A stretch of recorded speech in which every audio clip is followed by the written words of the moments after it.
Good morning, everyone, and thank you for attending today's webinar. My name is Cindy Velasquez, and I am the marketing coordinator at New Horizons in Chicago, and I will be your MC today, which just means that if you have any questions, um, you'll be able to enter them into the chat window or save them for afterwards. So today's webinar is entitled 6 Strategic Ways to Use IT User Criticism to Your Advantage. And our subject matter expert today, presenter, is Eric Bloom, President and CTO of Manager Mechanics, and he will give you guys a great presentation today. And just for a little background of New Horizons, in case you aren't familiar with us, please be sure to look at all of the other products and courses that we offer, which include Microsoft, Citrix, Cisco, and plenty more. So with that said, I'm handing it over to Eric, and please feel free to ask any questions in the chat box or wait till after that webinar. Great. Hi, Cindy. Thank you for engineering today's webinar. I really appreciate it, and to New Horizons in general for hosting it. As Cindy had said, my name is Eric Bloom. I'm proud to say that my company, Manager Mechanics, and New Horizons have been business partners for, my God, 6 or 7 years now. I guess time flies when you're having fun. Very proud to be associated with them. Later on, we'll say some of the classes that we teach for them. But what I'm going to do is give you 30 seconds on me, 57 minutes of content, and then I'll tell you some of the stuff we do at the end. My name is Eric Bloom. I'm president of and CTO of Manager Mechanics, also founder. Is that I was in IT for 25 plus years, or more years than I wish to admit, since starting my company 8 years ago now. Is number of things have gone on. I'm an adjunct research advisor for IDC. I'm a nationally syndicated columnist for 4 years with Gatehouse Media. My column was either called Manager Mechanics or Eric P. Bloom on Management, depending on the media market. Was in about, give or take, 250 newspapers a week. I'm also proud to say, as it shows here, is my latest book, Productivity Driven Success, hit #1 on Amazon in like 3 different categories. It was very, very cool. I'm also a keynote speaker, obviously president of a training company specializing in leadership and soft skills training for IT, and past president of National Speakers Association. But anyway, enough about me. Let's make the rest of the day about you.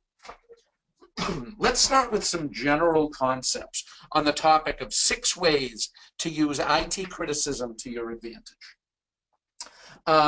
Let's start with some of the reasons why criticism comes about. You know, the first one, like my mom says, you can't please all the people all the time. And by the way, yes, that is a picture of my mom. I didn't tell her I used her in this, but in her picture here, but I'll have to let her know after the webinar. But anyway, what does that really mean? You know, you can't please all the people all the time. There are a couple of other sayings, not by my mom, but by others that I think you'll find of value. One of them is people who are not part of the solution very often become part of the problem. I'm going to say that again. I have a few of these today. I'll repeat them twice just for anyone who wants to write them down. Is very often, if people are not part of the problem, part of the solution, they become part of the problem.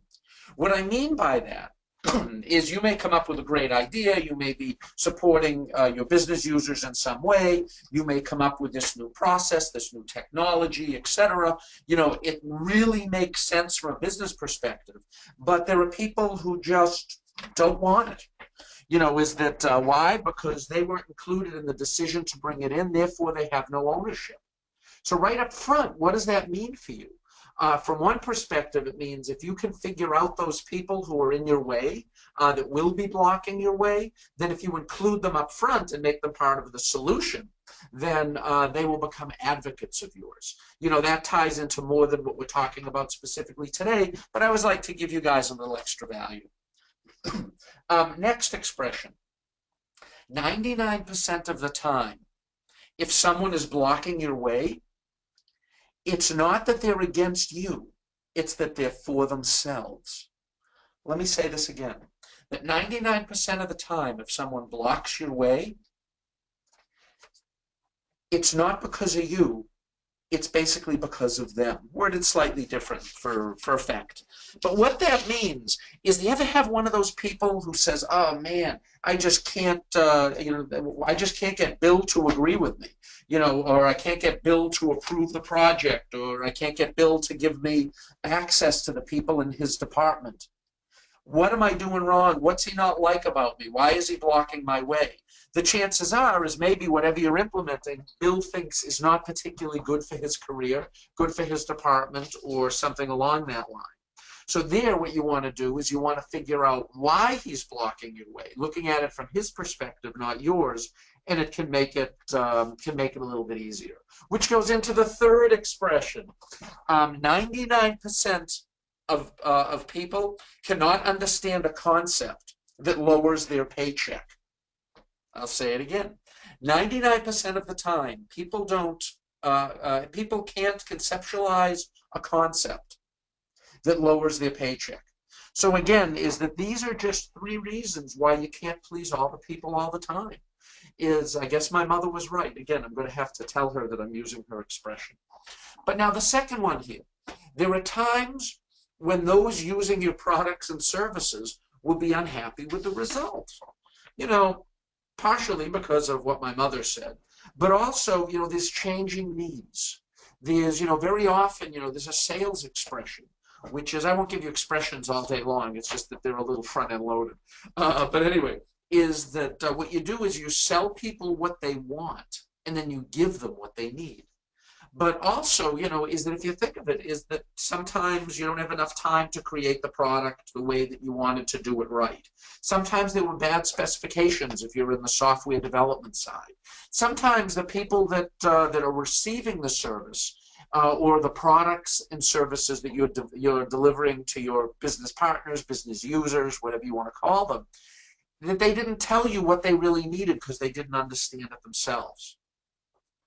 So these are some additional reasons why, in fact, there might be criticism coming to you. Hey, I thought it was going to basically solve everything from world hunger to world peace, and all it does is make my PC run a little faster. There was an expectation issue we'll be talking about actually very soon. Next, hey, it's technology. Stuff happens. Things break. There are unexpected situations. The internet goes down. People think that things in technology are your fault, and they're not. I'm going to give you an example of this. First of all, I'm going to pause, because I just love that picture. Doesn't it sort of sum it up? But anyway, I mentioned I was a CIO, one of the firms that I was at a number of years ago.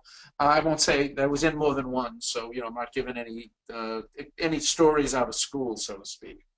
But it was a research analyst who was at a research meeting. Basically, by research analysts, I mean they were analyzing companies to see if we should buy or sell their stock. It was financial services based. So they had this big, important meeting that was being made by one of the companies, and this person was in attendance in this meeting. This meeting was in like conference room 2, right in the basement in the middle of a building. He pulled out his BlackBerry and immediately wanted to get out. What's being publicly said, everything is legal and everything. He's sitting in a crowd with 100 people kind of thing. And, he's announcing what the earnings will be and all this type of stuff.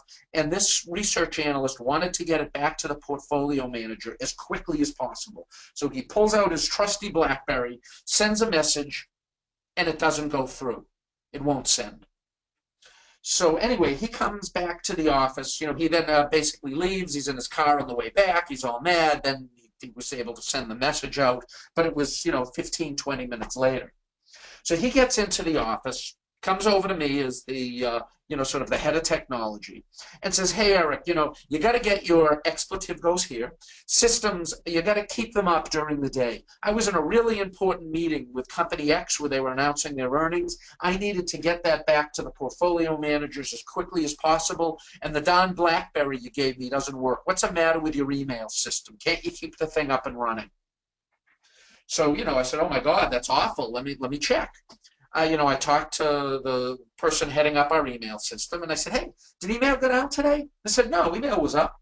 I said, oh, I just heard from, let me see, I picked on Bill this time, so now I'll call him Joe. So I'll say, yeah, Joe just came down here, all mad, saying that our email system was down. And he says, no, no, it was up all day. I don't know what he's talking about. So then, I went back to Joe and I said, hey, Joe, I don't, I just talked to our email people. System was up all day. He says, why did, when the email wasn't going through, and can you give me a little bit more about it? He says, yeah, you know what? I tried, the email didn't work, and then I tried to call you. I didn't have any reception on my phone. I couldn't get through to you. And I went, oh, I said, well, where were you physically located? Oh, we were in the basement in the middle of a building. I said to him, as I said, so your phone didn't work? He said, no, I didn't have any bars on my phone. So I said to him, I said, guess what? Those same bars and such that control the voice also control whether email works physically off the device. It had nothing to do with our email. I mean, I said it, more nicely than I'm saying it to you now. So it had nothing to do with our email. You were in a location that didn't have wireless, wireless connectivity to the phone system, so it never made it off your phone. So anyway, that's a situation where he was mad at us because of technology. When in that case, I mean, believe me, there were plenty of times when it was because of us, but that's an example that sometimes you just have to understand the situation and people get mad. That was criticism that came to us, in that case, unnecessarily. But also systems go down, just all that stuff that happens with technology. And then the last one here, there are times when no good deed goes unpunished. We have what I like to call the air of impropriety. What that is you do something for all the right reasons. You think that people, will be good for the company, will be good for whoever it will be good for. And some people sit back that don't know why the decisions were made. Let's say, for example, you decided to phase out one technology for a new one. And there were a few people in your constituency that you're serving that loves that other technology. And they're coming to you and they say, oh, why did you use this technology? Why did you swap things out? I loved XP the way it was. Why did you put on Windows 10? What were you thinking? Blah, blah, blah. So you're doing things for the right reason. It's just that either because they don't care what your reason was and they liked things prior to the change. And we'll talk about change as one of the 6 opportunities very soon. But anyway, it's these unexpected consequences and side effects that come your way. But also what it could be is maybe you switched from vendor 1 to vendor 2.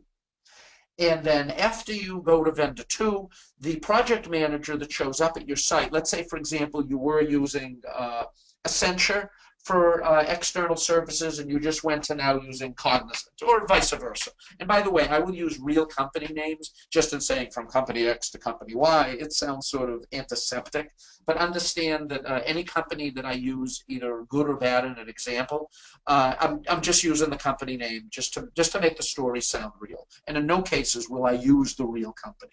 That's sort of my disclaimer. I'm not a lawyer. I don't play one on TV, but thought I'd throw that in for good measure. And by the way, as questions come in, please put them in the chat box. But anyway, so what happens is you go with this other company, the project manager who shows up, you happen to go to college with. He was one of your roommates. You'd lost track of him. And then all of a sudden, what do people start saying? Yeah, you switch companies so you could work with your friend. Well, you had no idea. That's the air of impropriety. You did nothing wrong. You did everything for the right reasons. But unless you sort of explain the reasoning behind it, people feel a little uncomfortable and they think that you had hidden agendas and so on. So these are just some of the many reasons why criticism may come, or let me say feedback, depending on the words you want to use, come back to you that need to be adjusted. So when all these terrible things happen, what do? Well, you use it when adversity comes of these types. You try to use it to your advantage. Now, I mean that in a positive way. I don't mean sort of by, bullying other people, taking somebody else down in the process, making other people look bad, which makes you look good. Understand that none of those type of agendas are in here. Everything is in here is, first of all, needs to be positive for the company, because you have to do the right thing for the company. That's why you're there. You have a fiduciary responsibility to do so. But in the same sense, Making it good for you also is a good thing. One of the things that I always wanted for my staff and the groups that I manage, and now I teach actually in one of the leadership classes that we provide for IT professionals, is what I'll say is the ideal alignment from a motivational perspective is where the company goals match the department goals, which match or line up, let me say, with the manager's goals, which line up with the people's goals, the individual contributors performing that task. Think about it. Let's say you're an individual contributor, and there's this task you would really love to do because you think it'd be good for your career. It's in an area you're interested in. You always wanted to know more about Agile, and they're putting you on an Agile project, blah, blah, blah. So you're perfectly aligned. You're going to love that. You're going to be motivated because it's something you're interested in, something you want to do, something that's going to grow you professionally, blah, blah, blah. Now look at it from your manager's perspective. Your manager is going to be excited because he or she is getting their goals met, and they have you motivated in the process. So just another way to consider this. So now let's look at 6 things in particular. Whoops. The first one is you can learn from it. You can gain insights into how users are judging your support. The key item to think about here is critical success factors. Is that if you know those critical success factors, which, by the way, if you're not familiar with them, is a great way for you to it's a great thing, I should say, for you to look up on the internet or on Wikipedia. You'll see them as CSFs abbreviated. But basically what they mean is that imagine you when you were in college and you're studying for an exam. Wouldn't it be great to know what the test questions were going to be? Boy, would it make your studying more efficient. Well, in college, they call that cheating. In business, they call it being prepared and good business. Why? Because think about it, is that if you knew how you would be judged by your stakeholders or business users or whatever you want to call them ahead of time, then what are you going to do? You're going to play to those things. You're going to do the things that you think now is going to make them the most happy so that they'll judge you positively. But during that process, back to this alignment thing, you're saying, yeah, they really want me to finish my project on time. I'm going to finish it on time, so I'll get credit for it. But what have you done? You've finished the project on time, which meets the critical success factors of how you're being judged by your business constituency. So anyway, think of it from that perspective. Also, just knowing your customer, understanding, what do they want? Is it financial results? Or what specific statistics are you being measured on? Ideally, those statistics should match, item for item with the critical success factors. Because if what's critical to the client is A, B, and C, and what you're being judged on is 1, 2, and 3, based on the statistics that are generated, you're never going to make people happy because the measurements that you're playing toward are very, very different from the things that you're actually being judged on. So you either do bad in your performance review or your users hate you. It's not a good place to be. Or is it just by gut feel? But in any case, another thing that you should be looking up is emotional intelligence.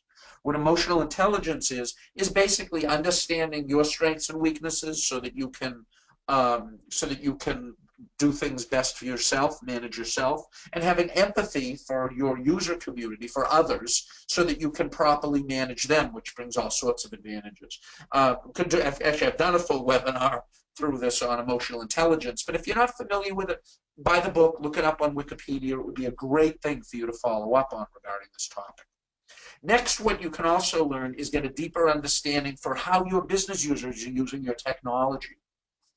Very often, it's really interesting, and I'll say this from my perspective as a software developer by background, is I would develop a computer screen or a port, whatever it is, and then, good, bad, or indifferent, I give it to the business users to use it every day for the next 10 years. Me, poof, I'm off to the next subject. So what happens is over time is your business users, they get to know the software you've developed, the systems you've implemented better than you do from an operational perspective. You may understand what it does, but they understand how it's used, how it fits into processes, its strengths and weaknesses. They know that the third field from the left on slide 2, even though it should only have numbers in it, if you put in letters, it blows up the screen. So they know not to put letters in that particular field. People learn workarounds and efficiencies in the system. That's why, quite frankly, most companies, where possible, certainly vendors whenever possible, for the software that they develop, they like to do what they call eat their own lunch. In other words, they'll use, if it makes sense for the firm, they'll use their application as their business people would use it as part of their own business. Because if they are, they too will find those, nooks and crannies. I use that expression because I didn't muffin for breakfast. But use those nooks and crannies of where the good parts and the bad parts are in the system to be improved. So these are all, also certainly you'll hear their current needs if you're not meeting them. And while you're there, talk to them about their future needs, which helps you be proactive from a customer service perspective. That brings us to number 2. Now, what this one is use it to grow professionally. Is that there's they say is that, when do you have all the experience you need to deal with a specific situation? Whether the situation is, something business related, something personal, or whatever. With the time that you have exactly the information that you need and the experience in hand to deal with a situation, is 15 minutes after the situation happens, and you get to sit back and talk about it, and think about it a little bit. So as a result of that is when conflict comes your way, when issues arise, you're going to deal with them, as I would, best you can. But the thing to consider is after it happened, is it so worthwhile for you to sit back and just think about it a little bit and say, hey, why, how did I handle this? How did this issue come up? For anyone who is involved in, Scrum or, Agile, what do you do in your project, your post-project your project retrospective? You ask 3 questions. What did I do right? What did I do wrong? Or more specifically, what should I continue doing? What should I stop doing? And what should I start doing? Use that type of retrospective for you. In that situation, what did I do right? What did I do wrong? What should I have done differently that could have enhanced the situation from, my perspective or a business user's perspective? And then learn from that. Take note of it. They say that wisdom comes, let me get this right. Wisdom comes from learning from your mistakes. And yeah, I'm going to mess it up. I'm just doing that one. It's not in my notes. But anyway, the idea is if you can learn from your mistakes, then your mistakes are not wasted. So what it'll also allow you to do here is to, deal with adversity. Also learn more about your client issues and particularly your employees' problems. When you think about it, these 3 in common: the client issues, employee problems, and technology troubles. What they'll all do is you're obviously going to want to solve them. What does this expand? It expands your ability to do problem solving, your problem solving skills, which you will find over time can be honed. It's like any other skill. Are some people born to be more creative and problem solving oriented than others? Sure. But there are specific techniques, there are processes, there are classes you can take. We have one called Problem Solving and Decision Making, where it talks about things like using the 5 whys, decision trees, brainstorming, mind mapping, things along that line, the 6 hats brainstorming technique, etc. There are things that you can do, ideation and so on, design thinking, that you can use to help solve these problems. And these are techniques that you can use over and over again because they're tools for you. Now, the bottom part here, improving your negotiation skills. I'm going to tell you a funny story. But I'm going to tell you I'll tell you the funny story first. is I was teaching a negotiation skills class maybe, 4 or 5 years ago. And it was a private class. It wasn't a public webinar like this. It was in a specific company. And, I was wanting the student, wanting to relate the class as much as possible to the students. I said to them, I just asked them a question. I said, well, how do you negotiate at work? Fair question. And, the first person says, well, they were in vendor management. So what they did was they're taking the class because they do a lot of negotiation regarding regarding billing rates with vendors and things along that line, prices on products. Great. I said to the second person, I said, how do you negotiate at work? She thinks about it for a minute. She says, well, I'm a project manager, and I spend a lot of my time negotiating scope creep, number of the deliverables, delivery date, budget, etc., with the stakeholders of the projects that I'm managing. I said, great. Went to the third person. And as you know, it's always the third person in these stories. But this person was the third person. But anyway, the third person, I said, how do you negotiate at work? And he says to me, no, I don't negotiate at all at work. I said, really? Well, why are you taking the class? And he said to me, he says, oh, well, because I'm buying a car in a couple of weeks, and I figured you could save me a few bucks. So, as I hope you are now, I started laughing, the class started laughing, but then I thought about it driving home that day after teaching that workshop. And I thought, you know what? What a perfect story that is. That many of the experiences you gain in the office, any soft skills training you take, and obviously as shown here to this slide, any improvements in your negotiation skills. They're not only a work skill, they're also a life skill. I mean, think about it. Looking at the list here I'm going to pick on vendors. Certainly you negotiate with vendors in the workplace, but you have your own personal vendors. There is your cell phone provider, the gas company that you work with. If you're getting any work done on your home, get anything from, getting the toilet fixed to, to painting your house, to replacing your roof, whatever else it might be. Negotiations are there. There's a great business expression by actually someone very famous who speaks on and has written on negotiation. And what he says is that in business, you don't get what you deserve. You get what you negotiate. So anyway, as problems come in, as people are criticizing you on, oh, gee, this project isn't going well, things along that line, is each time you're working with them to try to, not only does it fall under conflict resolution, of course, but it also falls directly under how do you solve conflict, very, very often through negotiation. Now let's talk about dealing with change. That's when you go to the store, something is $1.25, and you know that you're going to be getting 75 cents back, which will probably come in 3/4. Nah. But let's talk about dealing with change. Let's talk about IT people dealing with business people. Okay. Is everything that you do as an IT professional causes change? It might be modifying an existing nightly production process. So the people running nightly production in the data center need to do something differently.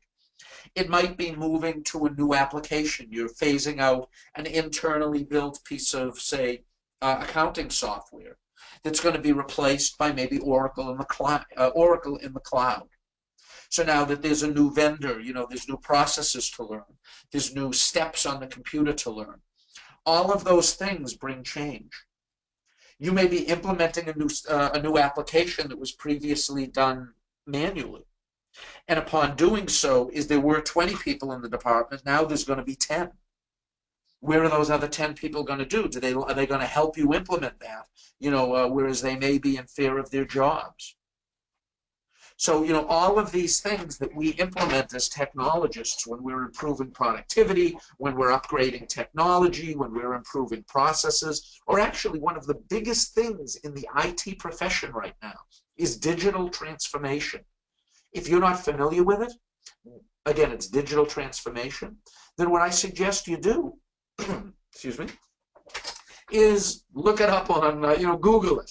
I don't think Google is a verb. I don't think I like that. So let me say, go to your search engine of choice and, oh, what the heck, Google the term um, digital transformation. Or Bing it, if should you be of Microsoft ilk. But anyway, is what you'll see is digital transformation is basically process reengineering on steroids, where you're talking about the full company as opposed to talking about a individual within it. I mean, an individual process or department. It's how can our company use digital technologies to metamorphosize itself in major processes, enter new markets, things along that line, as opposed to taking a process that's in place and making it, better, faster, cheaper.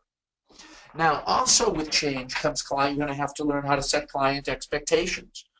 What are they? What should they be? Where is the system going in general? Excuse me, or the business going in general? Because when it comes to setting expectations, I'm going to tell you a story. Imagine that down the street from you, a new hamburger place opened, and you go there and you really like it. But let's say I went there and I really liked it, and then I go to you and I'll pick on Cindy, who is our engineer, and I say, hey Cindy, you got to try the burger. Oh, excuse me, I got to take a sip of water here.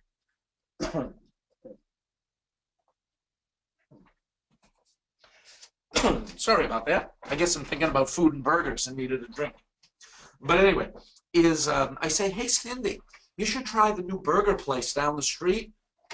Oh my God, best burgers in the whole wide world, good prices, best burgers, best condiments, the lettuce and the tomatoes and all that stuff is fresh. Best culinary experience of your whole life if you like burgers. Cindy goes there with very, very high expectations. And she goes, food's pretty good. Prices are okay. Was it the best burger that she ever ate? Nah, not really, but it was pretty good. Will she be satisfied with that meal? What do you say, Cindy, if you want? I would say probably not. Why? Because the expectations is that the food was going to be so good and so spectacular. It was good, but it wasn't like the best burger on earth. How about if I said to Cindy, hey, Cindy, they opened up a new burger joint down the street. Burgers are okay, prices are all right. It's worth giving it a try, And Cindy goes there, same burger, same everything. And you know what? It is a good burger. So her expectations were set, somewhere, I won't mention I'll just say, think of the burger joint you like the least, somewhere a little bit below there. And she goes there, the burger's pretty good, but her expectations were very, very low. She says, I can't think of any place else to go. Yeah, I'll go to this place. Maybe the burgers don't stink. She goes, wow, prices, they're pretty good. Burgers, pretty good. Not the best I ever ate, but pretty darn good. In that case, Cindy will walk out of there very satisfied. The burgers were the same. It was the expectations that were different. So part of you dealing with change with organizations to make, when they come to you with criticism and you need to you need to correct that. Understand that you may have to learn how change works. In fact, taking a class in change, and how it is, the rationale behind it. Soft skills are a funny thing, which all of these I keep tying back to. But they're things that we all do by gut feel that can be enhanced if we understand processes, procedures, and concepts that people in many cases have spent their life trying to analyze and figure out.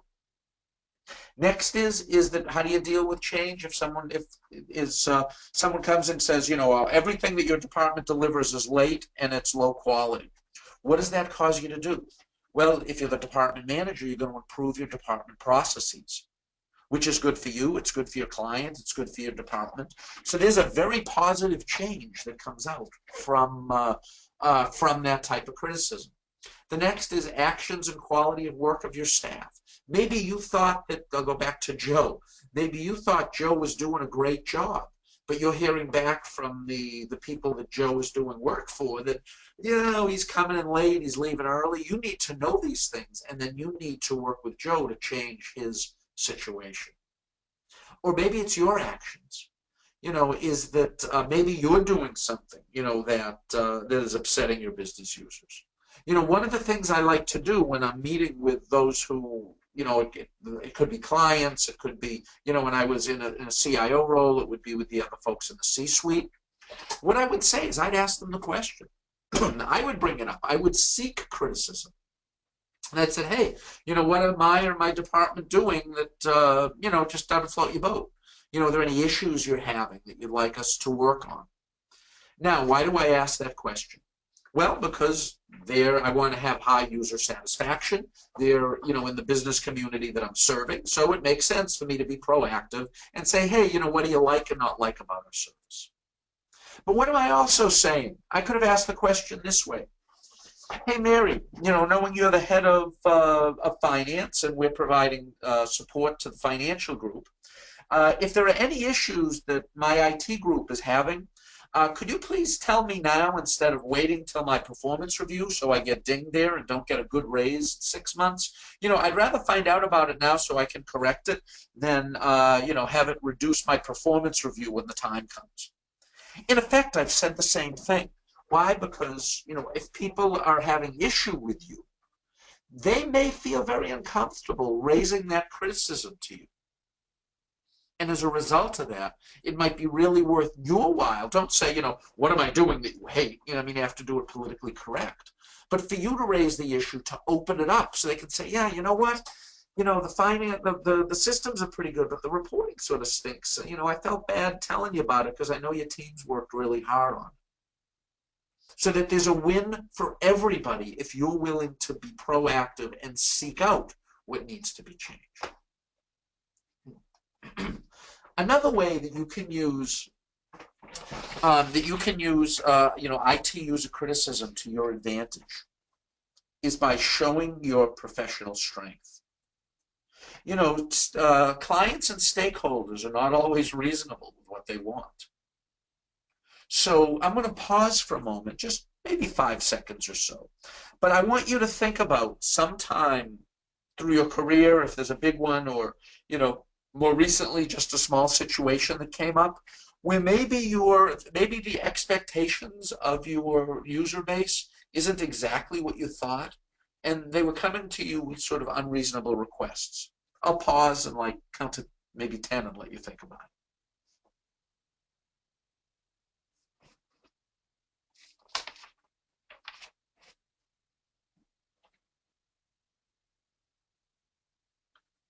Okay, I'm thinking that I should be singing that song from Jeopardy when they do the final question at the end.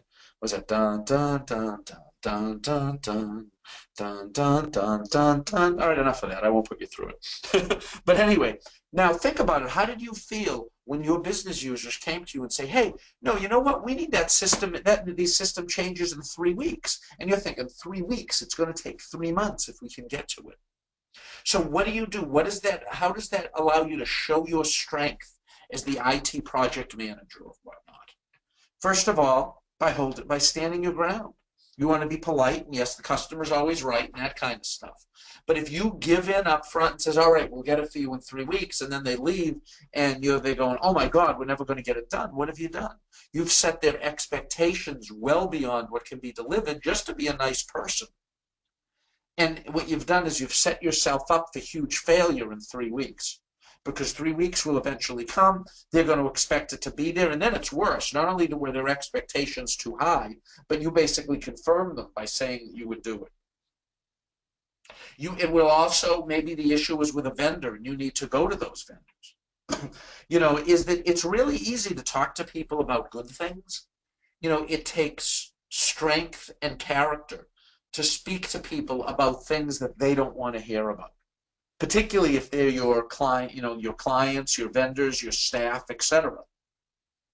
So you will actually be able to grow as a person, if you're one of those type of people that has difficulty in, standing your ground and speaking to someone saying, hey, I'd really like to get that for you, but truth be told, it's not possible, and here is why.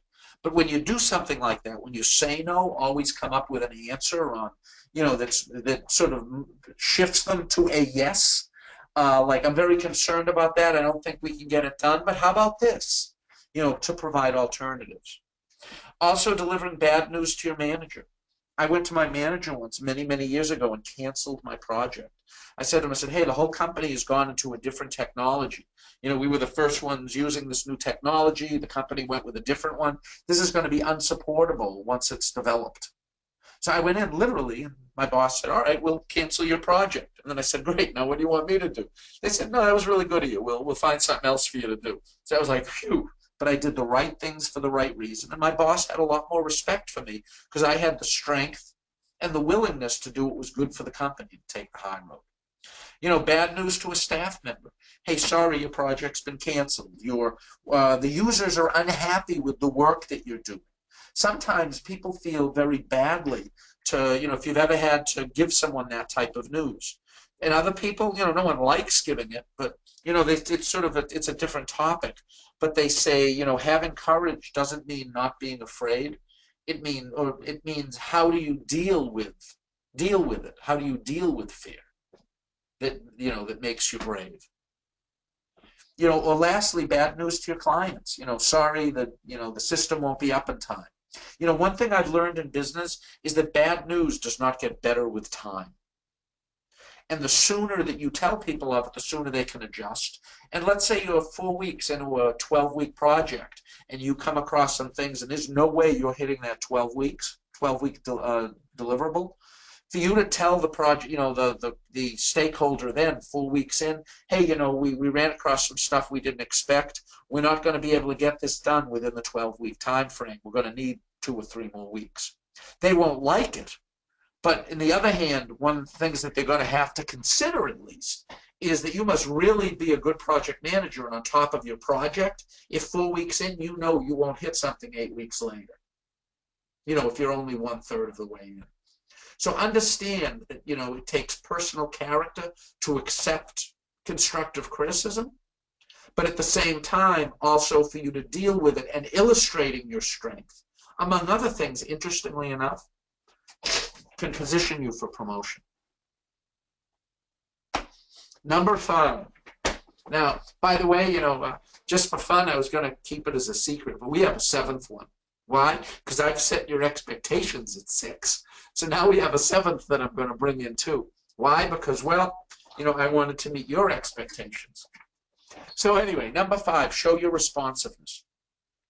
What this one means is that, there's an issue, you go in, you correct it. You look like a team player. You're going in and you're saying, gee, you know what? How can we fix this? It's giving you a chance to talk to your mentors on how things can be improved. To accept client suggestions on how to improve things. Remember, one of the very first things tied to my mom's quote was when I said to you that people who are not part of the solution very often become part of the problem. Is that if you accept client suggestions on how to improve things, they're going to love what you came up with. Why? It was their idea, and they'll appreciate the fact that you were willing to take in their thoughts, include them in your own. It shows respect. It shows interest in your clients. It shows you as a person being willing to take data and make decisions based on other things. Doesn't mean you have to do it. But if you're responsive and you like what they came up with, just because you didn't develop it doesn't mean that it's right. That's an old sales trick, quite frankly. Someone will say, well, our problems are A, B, and C, and then you'll put back, and they'll then you were told this as the salesperson, and you're writing the proposals, and you say, well, it's our belief that your problems are A, B, and C, and then they see in writing their own words, and the customer looks at it and says, yeah, that's exactly our issue. Of course it was your issue. You just wrote it down. Put it in the proposal, and they read their own words. But anyway, so that's sort of another tip along the side. But the thing is showing responsiveness shows you're a member of the team, that you care, you're willing to make adjustments. Because you know what? No one in this world has ever, done everything 100% right and never had to adjust for even just something that basically, that they didn't know about that came forward. But the trick is how do you deal with it? That brings us to number 6. And these last two, quite frankly, Were the others, were things, you could learn, just sort of recapping from it. The first was things that you could learn. The second was ways that you can grow. The next is ways you can learn to deal with change, and grow as a professional. The next is showing and building your strength. And then this last one was showing that you're responsive. These last two are a little bit different. Those others, while great for your personal brand. This number sixth one here, what this means is that, look at the first item, is it shows your willingness to take the lead in solving an issue. I'm going to ask you a question, and then I'm going to pause for a second, and I want you to think about the answer just, mentally, rhetorically. Okay. There is a problem with one of your major systems right now. Who are the three people that you're going to call to help solve it?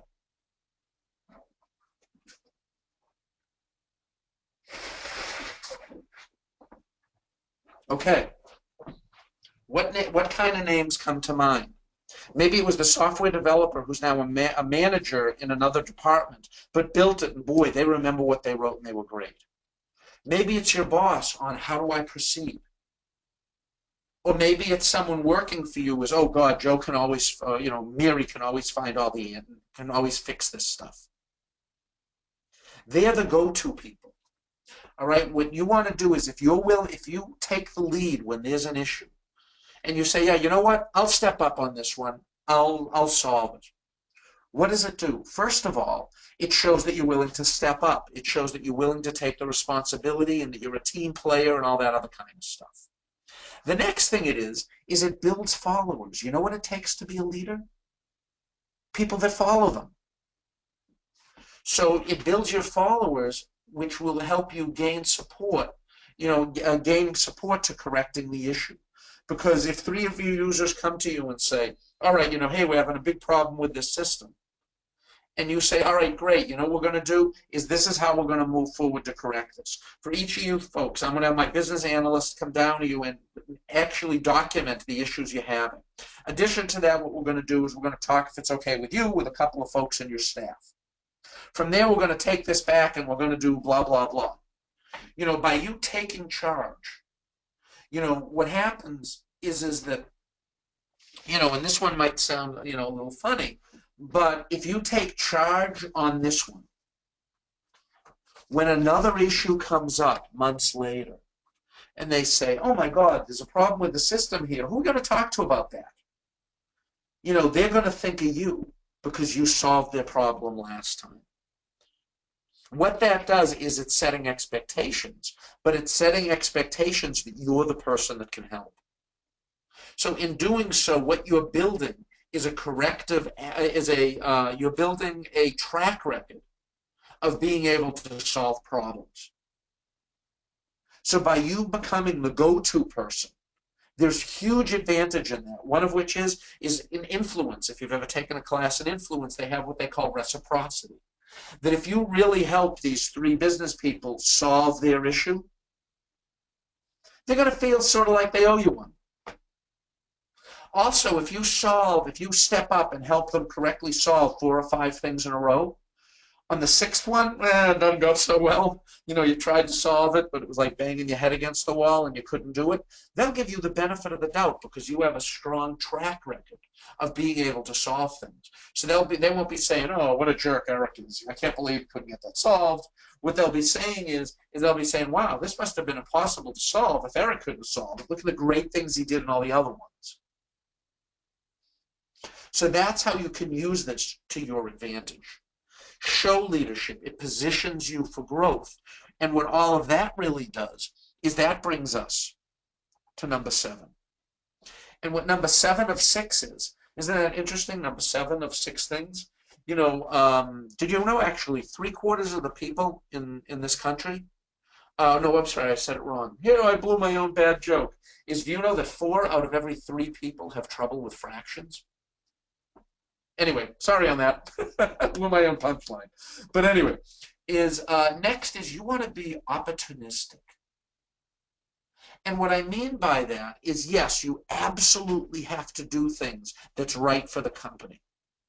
You don't want to have hidden agendas. You don't want take the low road rather than the high road, so to speak, when it comes on how something should be done at the firm. You know, when we work at companies, we have fiduciary responsibility to do what's best for that company. But in the same stretch, doesn't mean it can't be good for you too. So think about it. You know, the users come to you with a criticism that says our system isn't doing well. How can you use that to your advantage, or whatever the issue is? First of all, is maybe new funding is required. So you can say to them, hey, you know what, we've done some analysis, and yes, what we really need to solve this is we need to get a couple of contractors in. Or we need to buy, that you want better reporting, there's a module that came out since we originally purchased it. We need another 50 grand for the module.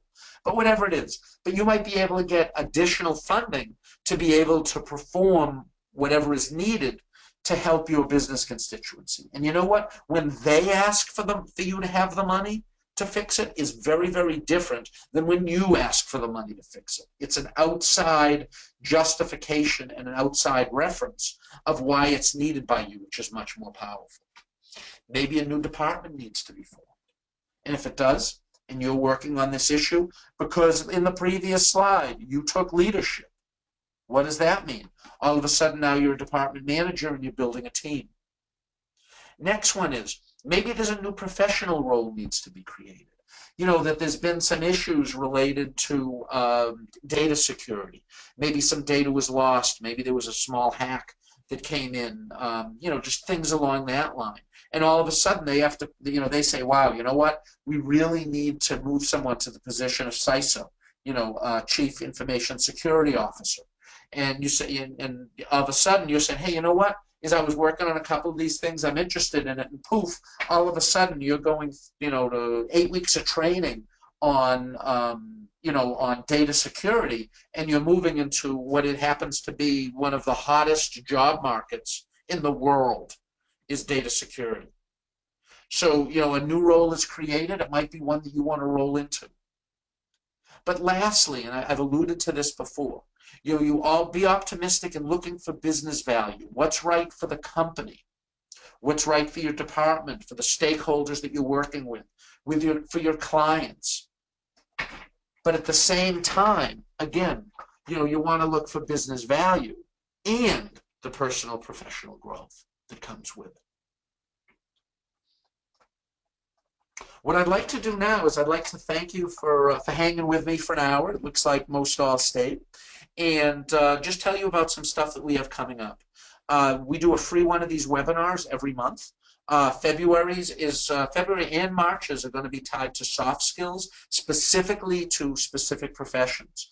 The one in February on the 21st is the IIBA, that's BABOK, which is Business Analyst Book of Knowledge.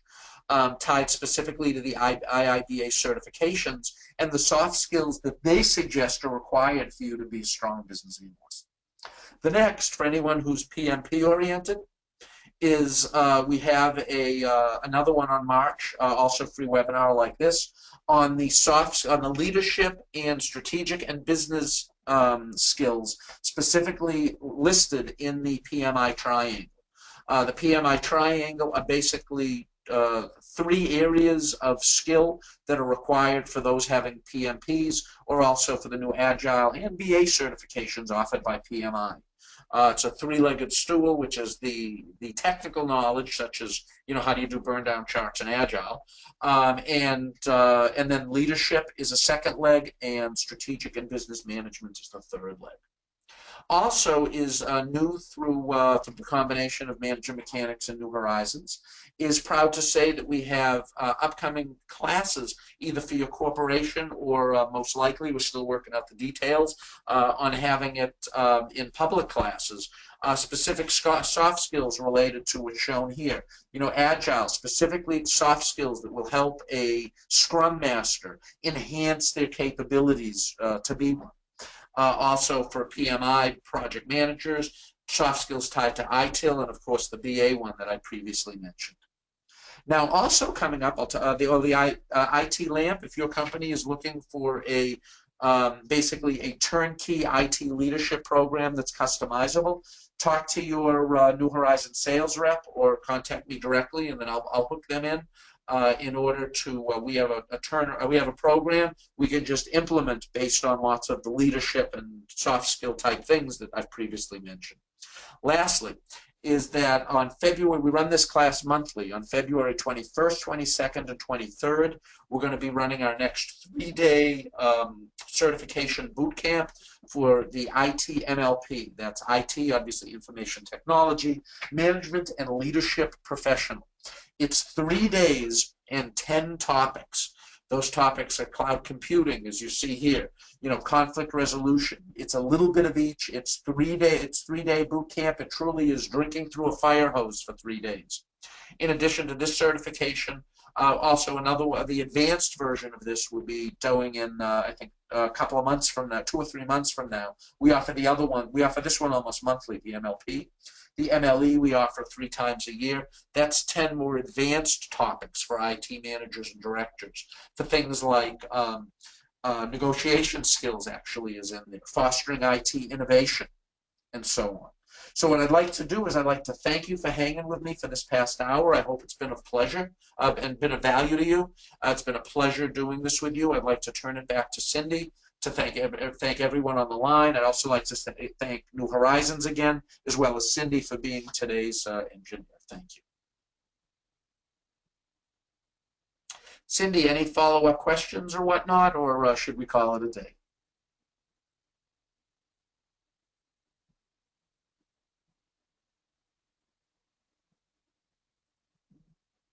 All right, Grail, it looks like Cindy has potentially dropped off. So what I'd like to do is just say, are there any final questions? If so, please throw them in the chat box, and I'll answer them back to you. If not, check out the future webinars that I mentioned. Again, my name is Eric Bloom from Manager Mechanics. If I can be of value to you, here's our website shown below, and then I, in the process, will hook New Horizons in for us. Thank you, and have a great day.